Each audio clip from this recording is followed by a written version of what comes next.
5,000+ রোগী সুস্থ হয়েছেন ডক্টর SM সারোয়ার স্যারের চিকিৎসায়। এই বিশ্বখ্যাত ক্যান্সার গবেষক তার অভিনব হোমিও চিকিৎসার মাধ্যমে অসংখ্য রোগীকে নতুনভাবে বাঁচতে সাহায্য করেছেন। স্টেজ 4 ক্যান্সার থেকেও রোগীরা সম্পূর্ণ সুস্থ হয়েছেন, যাদের জন্য কোনো চিকিৎসার আশা ছিল না। ডক্টর সারোয়ার স্যারের হোমিও চিকিৎসায় আল্লাহর রহমতে আজ তারা নতুন জীবন ফিরে পেয়েছেন।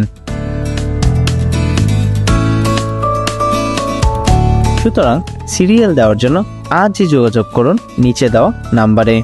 ডক্টর সারোয়ার স্যার রোগী দেখেন শনিবার থেকে সোমবার ঢাকা পল্টন এবং মঙ্গলবার থেকে বৃহস্পতিবার হবিগঞ্জ।